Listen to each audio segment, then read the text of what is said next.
अब पी अब बोली 2-4 बोतल घोट लीजिए। जेपी भैया को ही वोट दीजिए। वो लोग से वादा करतनी 1 साल का अंदर में घरे घर विकास हुई।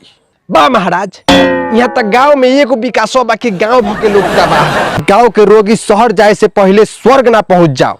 ये बताइए कि रोग जात कौन है? चुनाव में तो मुर्गा के बात होला, ये मुद्दा का हो? यही विचार के लेके तू आगे बढ़ भैया को ही वोट दीजिए। 2-4 बोतल घोट लीजिए। भैया को ही वोट दीजिए। हेलो दोस्तों, वेलकम बैक टू माय यूट्यूब चैनल रूपक क्रिएटर्स में।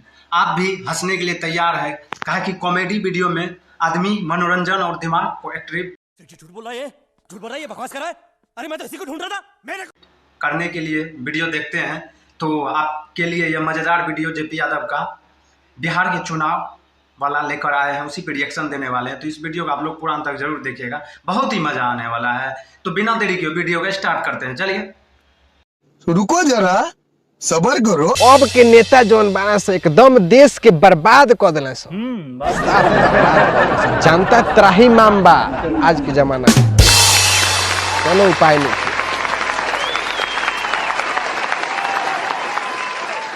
प्रणाम चाचा। प्रणाम। बोली का कहतनी? हमहू अब की का इलेक्शन में खड़ा भइल बनी। बस रउआ लोग से यह विनती बा कि हमरा के एक बार मौका दी लोगन।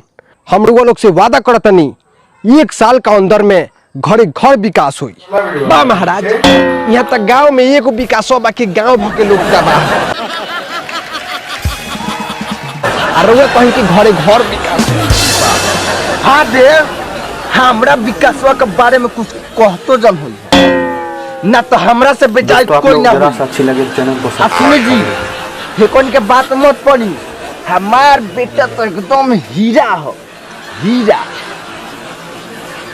अरे महाराज, हम रउआ गांव का विकासवा के बारे में नहीं बात करब, हम बात करतनी रउआ लोग का विकास की। अगर हमरा के एक बार मौका देम लोगन तो जनता के जौन हक बा हम जनता तक पहुंचाएं। हर गरीब आदमी के इंदिरा आवास का पैसा से ओकर घर बनवाएं, ताकि बरसात और जाड़ा के दिन में ओकरा कोनो प्रकार के कष्ट ना होके।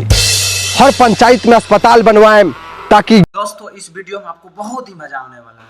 तो हमारे चैनल को सब्सक्राइब कर लीजिएगा, अच्छा लगे तो लाइक और कमेंट जरूर करें, ताकि हमारी भी उत्सुकता बढ़ती रहेगी और आपके लिए वीडियो मजेदार लाते रहेंगे। गांव के रोगी शहर जाए से पहले स्वर्ग ना पहुंच जाओ। बहुत जायज बात बा। स्कूल और कॉलेज बनवाएं, ताकि गांव देहात के लड़का पढ़ के अपना क्षेत्र के नाम रोशन करस आ देश विदेश में जाके देश के नाम रोशन करस।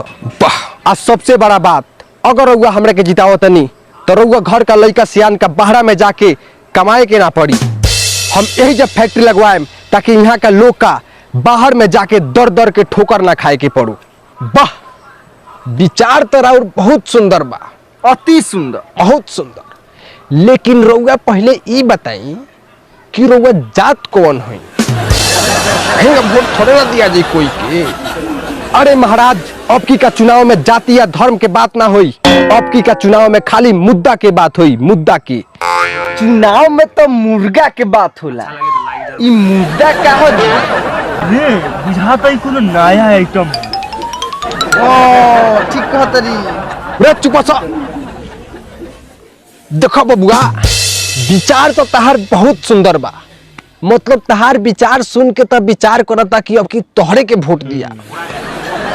लेकिन मेन बात ई बा कि तू हमनी के जात भाई नहीं खा बुझा ना, तो बाकी सब तो तहार बहुत सुंदर बा, बहुत सुंदर। बस यही विचार के लेके तू आगे बढ़।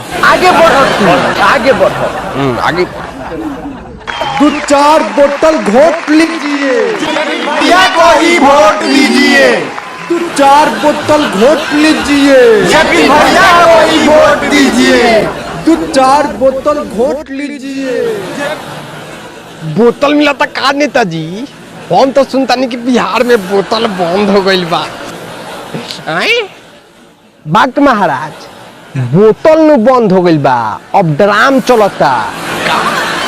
ड्राम से मिली, ड्राम में से जितना मन करे निकाली अब पी अब बोली दो चार बोतल घोट लीजिए, जेपी भैया को ही वोट दीजिए।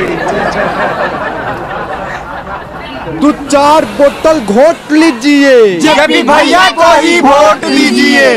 दो चार बोतल घोट लीजिए, जेपी भैया को ही वोट दीजिए। तो कुछ ऐसा नहीं स्थिति बा हमनी चाहे नहीं सकी नेता का ईमानदार होके के चाहिए। लेकिन कबो ई ना सोचे नहीं सो कि कोनो भ्रष्टाचारी नेता अपने से तो नेता ना बन जाला, ओकरा के हमरे लोग जैसन लोग वोट दे के चुनेला तब जाके उ नेता बनेला। तो अगर हमनी के बुझाता कि नेता लोग में कुछ गड़बड़ी हो गई बा तो पहले अपन गड़बड़ी ठीक करेगा और जाति धर्म से ऊपर उठ के अब का चुनाव में वोट करेगा, तो बाकी सब कुछ ठीक हो जाई। और अगर ये वीडियो अच्छा लगल होके तो लाइक और शेयर जरूर करें ताकि हमरा बुझाओ कि हम कुछ अच्छा कैले बनी, और कमेंट करके बताइए अगर कुछ रहुआ। अंत में यही कहूँगा, अगर आप लोगों को यह वीडियो ज़रा सा अच्छी लगे तो चैनल को सब्सक्राइब कर लीजिए और अपने दोस्तों को भी शेयर करें और कमेंट ज़रूर करें। तो चलिए इतना ही।